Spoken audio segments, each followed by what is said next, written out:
আসসালামু আলাইকুম ভিউয়ার্স, সবাই কেমন আছেন? আশা রাখি মহান আল্লাহর রহমতে সবাই ভালো আছেন। আজ আমাদের বাপ বেটার আলোচনা পর্ব নং ৬। সাথে আছেন বাপজান জনাব সাহেব আলী তালুকদার এবং সঞ্চালনায় আমি মোহাম্মদ মনিরুজ্জামান। ভিউয়ার্স, বর্তমান সময়ে আমরা প্রায় বিল্ডিং নির্মাণ, বিল্ডিং এর সিঁড়ি কিংবা ছাদ ঢালাইয়ের জন্য মালামাল কিনতে গেলে রড কত টন তা আমরা দেখতে পারি। আবার সিমেন্ট কত বস্তা তাও আমরা গুনে দেখি। কিন্তু বালু কত ফুট তা কি আমরা বুঝি? নাকি বালু ব্যবসায়ী যা বলে তা নিয়ে চুপ থাকি? এ নিয়ে আমাদের আজকের টপিক, বালুর ফুট কিভাবে মাপা হয়। বালুর ফুট কিভাবে মাপা হয় যদি আপনি আজ আমাদেরকে বলতেন। আসসালামু আলাইকুম দর্শকবৃন্দ। আমার ছেলে আমাকে যে প্রশ্নটা করছেন, আমি আশা করি আপনাদেরকে বুঝে দিতে পারবো। তারপর আপনারা একটু মন দিয়ে শুনবেন। প্রথমে আমি বলতে হবে বর্গফুট কাকে বলে।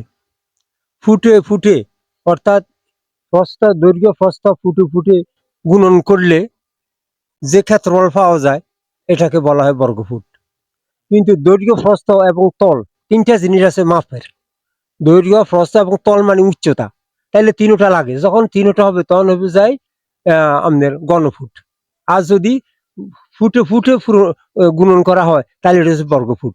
উচ্চতা যদি গুণন করা হয় তাহলে এটাকে বলা হয় গণফুট। তাহলে যেমন কিবা এক ফুট, এক ঘনফুট বালু কতটুকু হবে, তাইলে দৈর্ঘ্য দৈর্ঘ্য 1 ফুট, প্রস্থ 1 ফুট, আর উচ্চতা 1 ফুট, তাইলে এখানে 1 ঘনফুট। আচ্ছা, এখন এক গাড়ি বালু যদি হয় মনে করেন, তাহলে আমরা এটা কিভাবে নির্ণয় করব? গাড়ির মধ্যে বালু আসে, অনেক দূর থেকে আসে, দাউদকান্দি থেকে আসে। এখন বড় বড় গাড়ি আমরা কিছুই বুঝি না, যেভাবে তারা বলে সেভাবে আমরা মানে নিতে হয়। তাইলে আমরা জানি গাড়িটার বালু কিভাবে আমরা মাপতে পারি। আমরা বালু নামানোর আগে বা নামানোর পরও আমরা গাড়িটার বডি মাপজুপ করে আমরা বলতে পারবো কতটুকু বালু আসলো। তাহলে এই হিসাবে আপনাদেরকে আমি কিছুটা বর্ণনা দিব। বর্ণনাটা হইলো, মনে করেন একটা গাড়ির লম্বায় 10 ফুট, প্রস্থ 6 ফুট এবং উচ্চতা 5 ফুট। তাইলে 10 ফুট, 10 ফুট গুণন 6 ফুট গুণন 5 ফুট, মানে সোজা গুণন করবেন শুধু। প্রথম লম্বা 10 ফুট, প্রস্থ 6 ফুট, তারপরে হলো যে উচ্চতা 5 ফুট। তো 10-এর গুণন করবেন 6, আবার গুণন 5।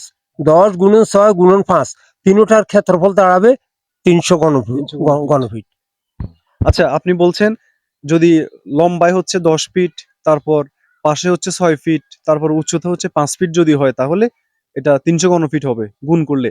এখন ফিটের সাথে যদি ইঞ্চিও থাকে, যেমন 10 ফিট হ্যাঁ। 8 ইঞ্চি অথবা 6 ফিট 9 ইঞ্চি, 5 ফিট 4 ইঞ্চি, তখন হিসাবটা কিভাবে বের করব? আচ্ছা, হিসাবটা হইলো, মনে করেন 10 ফুটের সাথে 8 ইঞ্চি আছে, হ্যাঁ। দৈর্ঘ্য 10 ফুট 8 ইঞ্চি, প্রস্থ 6 ফুট 9 ইঞ্চি, 9 ইঞ্চি। উচ্চতা 5 ফুট 4 ইঞ্চি। এখন এটাকে কিভাবে আমরা করব? হ্যাঁ। তাহলে সঠিকভাবে যদি করতে হয়, আমরা ইঞ্চিকে দশমিকে পরিণত করতে হবে। 10 কিন্তু ঠিক থাকবে, 8 ইঞ্চিকে ইঞ্চিতে পরিণত করতে হবে। তাহলে আমি অঙ্ক করতে হবে এভাবে। 8 ইঞ্চিকে দশমিকে পরিণত করতে হবে। দশমিক পরিণত করলে, 8 ইঞ্চিকে দশমিকে পরিণত করলে আমার 10 ফুট 8 ইঞ্চি, আমি লিখতে হবে 10.66। তার গুণন, তারপর হলো 6 ফুট 9 ইঞ্চি, তাইলে 6.75। তারপরে গুণন 5 ফুট 4 ইঞ্চি, 5.33। তখন আমি আমার যখন 10, 6, 5 গুণন করছি তখন আমার ক্ষেত্রফল দাঁড়াইছে 300 ঘনফিট। এখন যখন আমার ইঞ্চিগুলো আসছে তখন আমি আমার অঙ্কটা যখন আমি করলাম, 10.66 গুণন 6.75 গুণন 5.33, যখন আমি অঙ্কটা করলাম তখন আমার ক্ষেত্রফল দাঁড়াইলো 383.5 ঘনফিট। অর্থাৎ 383 ফিট হয়ে আরো আধা ফিট, 383.52 হয় বা 50 ধরেন, 383.5 ঘনফিট বালি আমার এই গাড়ির মধ্যে আছে। তখন আমি এটা বলতে, মানে আপনাকে আমি বুঝিয়ে দিলাম। আচ্ছা, আপনি এখানে বলছেন ইঞ্চিকে দশমিকে পরিণত করতে হবে। আচ্ছা, তাহলে ইঞ্চিকে দশমিকে পরিণত করার সিস্টেম কি?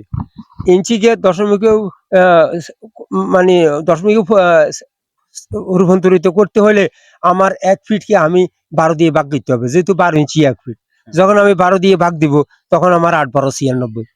যখন 8-12-96 হয় তাহলে প্রতি ইঞ্চিতে আমার 0.08 প্রতি ইঞ্চিতে, 0.08 প্রতি ইঞ্চিতে।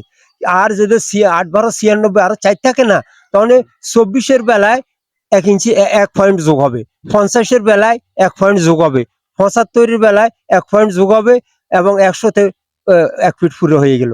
আচ্ছা, তো এইভাবে এখন আমি ইঞ্চিগুলা কত ইঞ্চি কত লিখতে হবে, কত ইঞ্চি কত লিখতে হবে দশমিক, এগুলো আমি একটা কাগজের মধ্যে লিখে নিছি। আপনাদেরকে আমি এই ফটোটা দিব, এই ফটোটা দেখে দেখে আপনারা অঙ্ক করতে পারবেন। আর ও গাঁয়ের যে উদাহরণটা দিছি, আমি ওই গাঁয়েটার অঙ্ক আমি এখানে করে দিছি উদাহরণ সহকারে। আর ইঞ্চিকে কিভাবে মানে দশমিকে রূপান্তর করে তাও আমি এখানে পুরা দিয়ে দিলাম। 1 হইতে 12 ইঞ্চি পর্যন্ত কিভাবে ইঞ্চিতে হবে। আবার এই গাড়িটার অঙ্কটা, গাড়ির উদাহরণটা আমি এখানে দিয়ে দিলাম। আপনারা এখন এই উদাহরণটা দেখে আমরা অঙ্ক আশা করি আপনারা করতে পারবেন। আমি আপনাদের একটা জিনিস আপনারা বুঝার জন্য জিনিসটা বলছি, কিন্তু আরো ভাঙিয়ে একটা কথা বলি দিই, যেহেতু আমি এটা আমার নলেজে আছে, আমি এটা জিনিসটা প্রকাশ করে দিতে হয়। দশমিকের পরে যদি কোনো সংখ্যা থাকে, সংখ্যাকে আপনি ভাঙি বলতে হবে।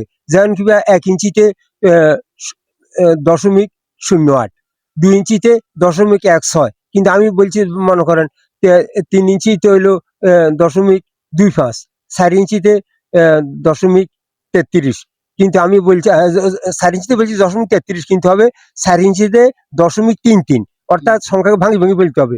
5 ইঞ্চিতে দশমিক 41, 6 ইঞ্চিতে দশমিক 5 এইভাবে, মানে দশমিকের পরের সংখ্যা, পরের দুই সংখ্যাকে ভাঙি বলতে হয়। কিন্তু আমি অর্থাৎ আপনাদের বুঝার জন্য আমি ডিজিট গুলোকে একসাথে বলা যাবে না, যেমন একসাথে বলা যাবে না। 10.66 বলা যাবে না, বলতে হবে 10.66। হ্যাঁ, এইটাই মানে আচ্ছা, আমি থ্যাংক ইউ। ওনার বুঝার জন্য বলছি আর কি। তো কিন্তু এখন ফ্যাক্টটা ভাঙি দিলাম।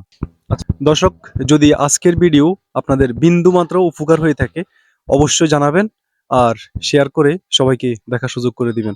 আসসালামু আলাইকুম, ধন্যবাদ সবাইকে।